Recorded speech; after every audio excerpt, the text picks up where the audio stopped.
So hello everyone, कैसे हो आप सब। तो यार आज इस चैप्टर का लेक्चर नंबर 3 है। और आज के लेक्चर में हम कोशिश करेंगे कि अपना ये जो थ्योरी वाला पार्ट है उसको ख़त्म कर दें। आज ज़्यादा क्वेश्चंस हम नहीं करेंगे। अगले लेक्चर में हम पूरा का पूरा एक लेक्चर सिर्फ क्वेश्चन प्रैक्टिस पे डेडिकेट करेंगे। उसमें सिर्फ और सिर्फ टेंजेंट एंड नॉर्मल के अच्छे अच्छे क्वेश्चंस हम करेंगे, जिससे कि आपको काफ़ी अच्छा कॉन्फिडेंस मिल जाएगा, एक आइडिया मिल जाएगा कि क्वेश्चन किस तरीके से क्या पूछा जाता है, किस पोर्शन को ज़्यादा टच किया जाता है। तो यही सब हम अगले लेक्चर में डिस्कस करेंगे। आज के लेक्चर में यार हम बिल्कुल पूरी तरह से इसके थ्योरी वाले पार्ट को कंप्लीट कर लेते हैं। बस थोड़ा सा बचा है, वीडियो भी ज़्यादा लंबा नहीं होने जा रहा है। ठीक है यार, तो लास्ट लेक्चर में हमने क्या पढ़ा था? Angle of intersection between two curves के बारे में। ठीक है, दो कर्व्स आपस में इंटरसेक्ट कर रहे थे और इनके बीच में एंगल क्या बन रहा है वो निकालने के लिए हमने सीखा था, जो कि हमने स्ट्रेट लाइन में भी पढ़ रखा है। यहाँ भी वही सेम होता है।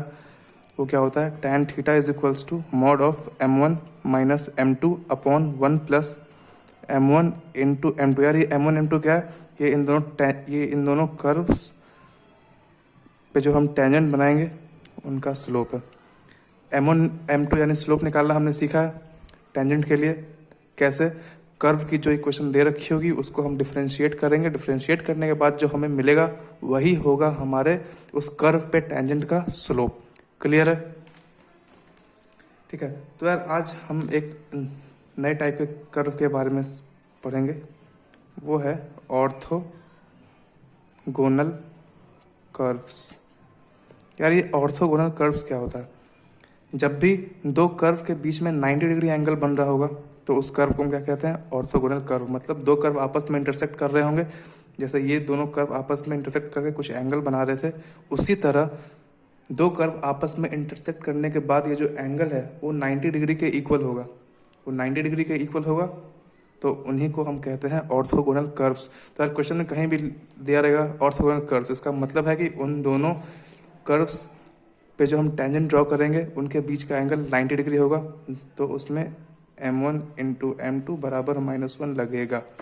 ठीक है, ऑर्थोगोनल कर्व्स मतलब जिनके बीच का एंगल 90 डिग्री हो, और दो कर्व्स के बीच का एंगल 90 डिग्री मतलब दोनों के बीच जो टेंजेंट ड्रॉ हम कर रहे हैं उनके बीच का एंगल 90 डिग्री। तो इसका मतलब वहाँ पे ये वाला फॉर्मूला सेटिस्फाई होगा। m1 इंटू m2 बराबर -1। m1 इंटू क्या है? टेंजेंट का स्लोप कैसे निकालते हैं वो हमने डिस्कस कर रखा है। ठीक है, तो यार अगर इसकी डेफिनेशन चाहते हो तो वो लिख सकते हो। If the angle between two curves at each point of intersection is 90 degree then they are called orthogonal curves. ठीक है, दो कर्व्स के बीच का एंगल 90 डिग्री होता है तो उस कर्व्स को हम ऑर्थोगोनल कर्व्स कहते हैं। तो यार ज़्यादा टाइम ऑर्थोगोनल कर्व्स के डेफिनेशन को ना देते हुए हम एक क्वेश्चन करते हैं। ठीक है, तो क्वेश्चन है यार, find the angle of intersection. ये एंगल ऑफ इंटरसेक्शन लिखा है यार मैंने। Between the curve x square बराबर 3y, एक कर्व की इक्वेशन दे रखी है, एंड वाई स्क्वायर बराबर 4x, एक कर्व की इक्वेशन दे रखी है। ठीक है, एट पॉइंट कहाँ पे पूछ रहा है? 16,8। ठीक है, हमें क्या बताना है? Find the angle of intersection between the curves this and this eight point this. ठीक है, दो कर्व है, ये दोनों आपस में इंटरसेक्ट कर रहे हैं तो वो एंगल हमें बताना है, यानी इसी फॉर्मूला को यूज करना है। सिंपल, किस पॉइंट पे? 16,8 पे। तो यार आइए देखें इसका सॉल्यूशन। बहुत ही आसान क्वेश्चन है, सिंपल फॉर्मूला से ही तो लगाना है यहाँ पे। तो दोनों कर्व के बीच का एंगल निकालने के लिए हमें क्या चाहिए होगा? इन दोनों कर्व्स पे जो टेंजेंट बनेगा उनका स्लोप। कुछ इस तरह से आप निकाल सकते हैं। तो पहले हम इसको डिफ्रेंशिएट करते हैं। एक्स स्क्वायर बराबर 3y दे रखा है, तो ये तो हो गया 2x बराबर हो गया 3 इंटू dy/dx। यार डिफ्रेंशिएशन में कोई दिक्कत नहीं होनी चाहिए, डिफ्रेंशिएशन हमने बहुत कर लिया है तो अब तो फटाफट होना चाहिए। ये हमने इसको डिफ्रेंशिएट कर लिया, अब इसको डिफ्रेंशिएट करेंगे तो ये तो हो जाएगा 2y dy/dx is equals to 4। ठीक है, तो इस dy/dx को हम मान लेते हैं m1, इस dy/dx को हम मान लेते हैं m2। ये किसके बराबर है? इसको मान लेते हैं m2, ये है 4/2 y के बराबर, ठीक है। ये 2 से 2 कट गया, ये बच गया है 2/y, और ये है 2x/3, ये है m1 के बराबर, ये है m2 के बराबर। तो क्या है, हम x और y की जगह यहाँ पे 16 और 8 पुट कर सकते हैं, क्योंकि इसी पॉइंट पे पूछ रहा है। तो इस पॉइंट से पास होने वाले हर एक चीज़ को ये पॉइंट सेटिस्फाई करेगा। तो इस x की जगह हम 16 रख देते हैं, 2 × 16/3 इज इक्वल्स टू m1, और m2 में 2/8 रख सकते हैं। तो ये तो हो गया 1/4, और ये तो हो गया आपका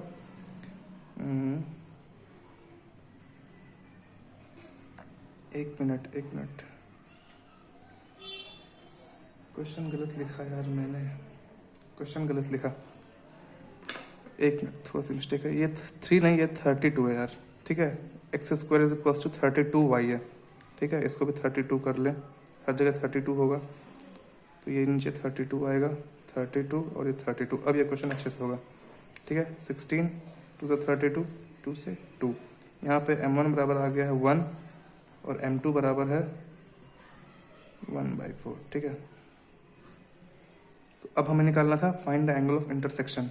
तो हम कौन सा लगाएंगे फॉर्मूला, tan थीटा बराबर m1 की वैल्यू 1 माइनस m2 की value 1/4 upon 1 plus m1 into m2, ठीक है। ये मोड हम लगाते हैं यार माइनस साइन को मैनेज करने के लिए, या m1 m2 किसी को भी ले सकते हैं। तो ये हो जाएगा 1 माइनस 1/4 3/4, और ये अपॉन में 1 प्लस 1/4 यानी 4 + 1 5/4। तो इसको सॉल्व कर लेंगे यार ऐसे, 3/4 इंटू 4/5, 4 से 4 कैंसिल। तो यार tan थीटा की वैल्यू क्या आ गई यहाँ पे, tan थीटा की वैल्यू आ गई है 3/5। अच्छा नहीं दिख रहा होगा, tan थीटा की वैल्यू 3/5, तो थीटा बराबर tan इनवर्स 3/5 निकल के आ गया हमारा angle. This is the answer. तो ये काफ़ी आसान सा क्वेश्चन है यार, इसको आप खुद से सॉल्व कर सकते हैं, ठीक है। ये पेज भर गया, नेक्स्ट पेज पे आते हैं।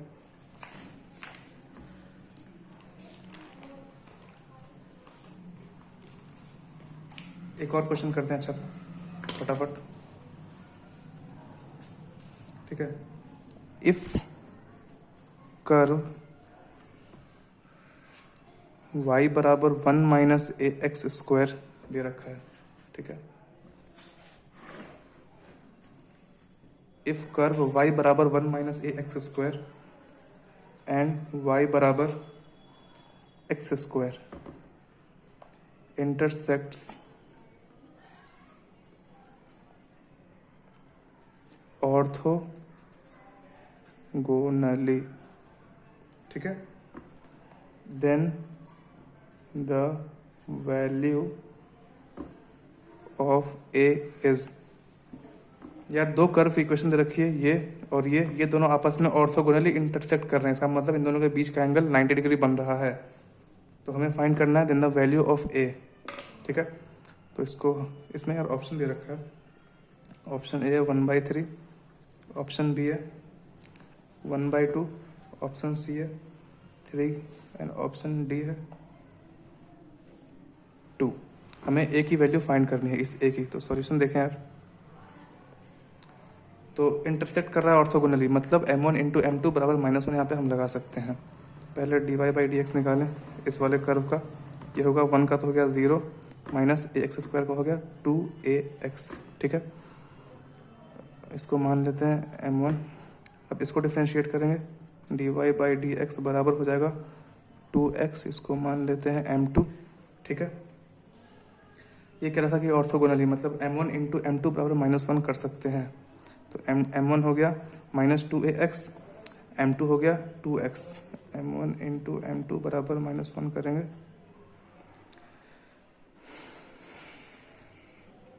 ठीक है। m1 की वैल्यू -2ax इंटू m2 की वैल्यू 2x बराबर -1, माइनस कट गया, ये आ गया 2 2 ज़ा 4 ax² बराबर 1, ठीक है। तो यहाँ से हम लिख सकते हैं x² की वैल्यू 1/4a, ठीक है।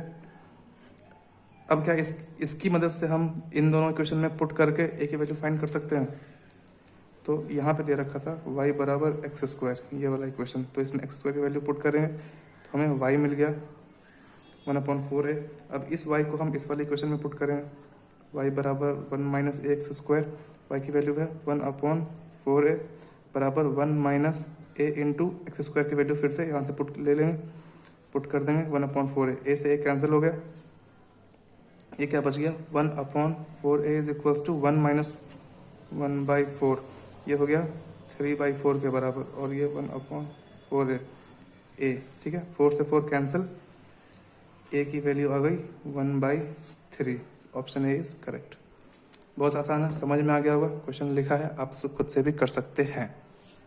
और अगर नहीं समझ में आया तो एक बार और वीडियो को देख लेना, ठीक है। तो यार अब हम डिस्कस करेंगे, पता है किसके बारे में, इसको ऐसे, लेंथ ऑफ टेंजेंट क्या होती है, सब टेंजेंट, नॉर्मल एंड सब नॉर्मल, ठीक है। अब हम क्या सीखेंगे, लेंथ ऑफ टेंजेंट कैसे निकालते हैं, सब टेंजेंट कैसे निकालते हैं, नॉर्मल एंड सब नॉर्मल, टेंजेंट सब टेंजेंट नॉर्मल सब नॉर्मल, इन चारों की लेंथ कैसे फाइंड करते हैं वो हम देखेंगे, ठीक है। तो यार टेंजेंट और नॉर्मल तो डिस्कस हमने कर लिया, सब टेंजेंट और सब नॉर्मल कैसा होता है वो हम देखते हैं। ये हमने एक्स और वाई एक्सिस बना दिया है यहाँ पे, ठीक है। ये मान लेते हैं कोई ऐसा कर्व है यहाँ पे, ठीक है, वाई बराबर एफ एक्स, ठीक है। तो मान लेते हैं कि इस पॉइंट पी पे हमने एक टेंजेंट ड्रॉ कर दिया, ठीक है। ये पॉइंट पी है, ये पॉइंट टी है। पॉइंट पी आपका ये कोई x1, y1 हम ले लेते हैं, ठीक। ये p से t क्या है, टेंजेंट। तो क्या इस pt की लेंथ को हम कहेंगे लेंथ ऑफ टेंजेंट, ठीक। अब सब टेंजेंट किसको कहते हैं, इसी पॉइंट से यार हम एक नॉर्मल यहाँ पे ऐसे ड्रॉ कर देंगे, तो और इस पॉइंट को हम मान लेते हैं कुछ m, ठीक है। तो जो t से m तक की लेंथ होगी ना यार, इसको हम कहेंगे लेंथ ऑफ सब टेंजेंट, ठीक है, लेंथ ऑफ सब टेंजेंट। अब नॉर्मल क्या होता है यार, नॉर्मल जो लाइन इस टेंजेंट के परपेंडिकुलर हो। इस पॉइंट को मान लेते हैं Q, तो P से Q क्या होगा यार, लेंथ ऑफ नॉर्मल। और पता है सब नॉर्मल कौन सा लेंथ होगा, सब नॉर्मल होगा ये वाला, फुट ऑफ परपेंडिकुलर से लेके ये पॉइंट जहाँ पे नॉर्मल एक्स एक्सिस को कट कर रहा है, MQ, ये होगा लेंथ ऑफ सब नॉर्मल। समझ में आ गया, टेंजेंट सब टेंजेंट नॉर्मल और सब नॉर्मल किसे कहते हैं। तो इन सबको निकालने का यार फॉर्मूला क्या होता है, ठीक है। आपको बस फॉर्मूला याद रखना है, बाकी सब तो हो जाएगा क्वेश्चन में। ये पेज तो भर चुका है, तो आइए देखते हैं लेंथ ऑफ टेंजेंट क्या होता है। लेंथ ऑफ टेंजेंट वो होता है यार मॉड के अंदर y1 into under root of 1 plus dy/dx का स्क्वायर अपॉन dy/dx। यार हमें एक फंक्शन दे रखा था कर्व y बराबर एफ एक्स, कर्व की इक्वेशन थी।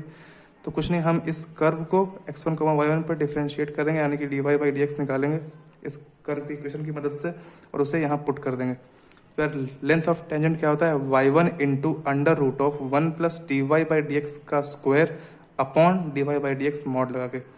x1 y1 भी पॉइंट दिया हुआ था हमें, इसी पॉइंट पे हमने ये dy/dx कैलकुलेट किया, सब कुछ दिया हुआ है, सबको यहाँ पे वैल्यू पुट करेंगे और लेंथ ऑफ टेंजेंट फाइंड कर लेंगे। क्या है यार, y1 into under root of 1 plus dy/dx का स्क्वायर अपॉन dy/dx का मॉड, ठीक है। अब देखते, ये हो गया लेंथ ऑफ टेंजेंट। अब देखते हैं length of sub tangent. Length of sub tangent वो क्या होता है यार, वो होता है y1 upon d Y by D x. ठीक है, y1 की value upon d Y by D x at point x1 comma y1।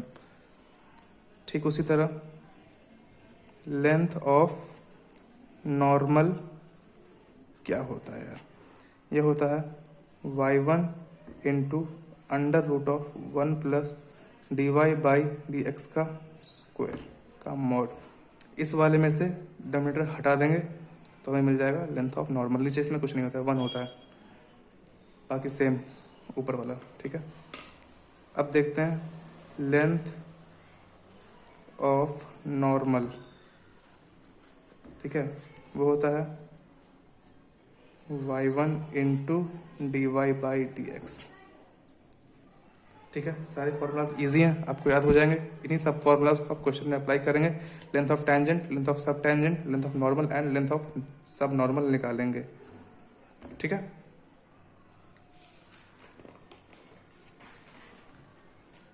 यार एक क्वेश्चन देख लेते हैं इस पे। ठीक है, एक क्वेश्चन है कुछ ऐसा कि हमें फाइंड करना है length of normal. Find length of normal, L1 लिख दिया शॉर्ट में। Find length of normal to the curve x is equals to a into theta plus sine theta और y is equals to a into 1 minus cos theta. यार देखो, दो curve की equation दे रखी है थीटा के टर्म्स में, और हमें क्या निकालना है, length of normal to the curve at theta बराबर पाई बाई 2। ठीक है, सर ये बहुत ही आसान क्वेश्चन है। हमें इस कर्व पे थीटा की इक्वेशन, ये लेंथ ऑफ नॉर्मल निकालना है। तो इसमें मैं आपको एक रफ आइडिया दे देता हूँ, आप इस क्वेश्चन को खुद से ट्राई करेंगे।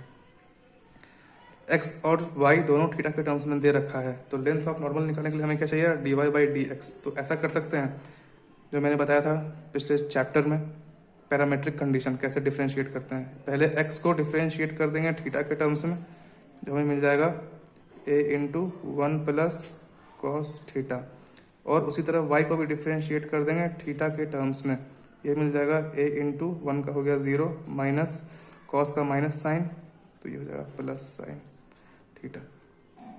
अब इन दोनों को आपस में 2 डिवाइडेड बाई 1 डिवाइड कर देंगे तो क्या हमें D Y by D X मिल जाएगा, जो हो गया a into sine theta upon a into 1 plus cos theta. a से a कट गया, sine upon 1 plus cos theta. Theta की वैल्यू पाई बाई 2 पुट करेंगे तो हमें D Y by D X मिल जाएगा। ठीक है, करके देख ही लेते हैं यार। तो d Y by D x हमें क्या मिल रहा है, एट पॉइंट थीटा बराबर पाई बाई 2, ऊपर साइन थीटा था तो sine pi by 2 1 upon 1 plus cos theta cos pi by 2 0। मतलब यहाँ पे हमें D Y by D x जो है वो 1 मिल रहा है। तो क्या अब हम एक आराम से पुट कर दे सकते हैं लेंथ ऑफ नॉर्मल के लिए y1 into under root of 1 plus d Y by D x का स्क्वायर मॉड लगा के। y1 की वैल्यू कैसे निकालेंगे, y वाले इक्वेशन में थीटा की वैल्यू पुट करके, जो कि पाई बाई 2 दे रखी है। ठीक है, d Y by D x हमने कैलकुलेट कर लिया है, यहाँ से लेंथ ऑफ नॉर्मल हम निकाल सकते हैं। समझ में आ गया होगा। तो यार आज के लेक्चर में हमने क्या क्या सीखा, कैसे इन सब के लेंथ को निकालते हैं, और ऑर्थोगोनल कर्व्स क्या होते हैं, और सिंपल से 1-2 क्वेश्चन हमने किए हैं। तो आई होप आपको आज का यार सारा लेक्चर समझ में आ गया होगा। तो इसी तरह जितने क्वेश्चन आपसे हो सकते हैं आप उसको करिए। अगले लेक्चर में हम सिर्फ और सिर्फ आपके लिए क्वेश्चंस ही लेके आने वाले हैं, अच्छे अच्छे क्वेश्चन। तो तब तक के लिए यार बाय बाय। चैनल को यार सब्सक्राइब कर दिया करो। लेक्चर पसंद आ रहे हैं तो उसे लाइक करो, शेयर करो। Thank you.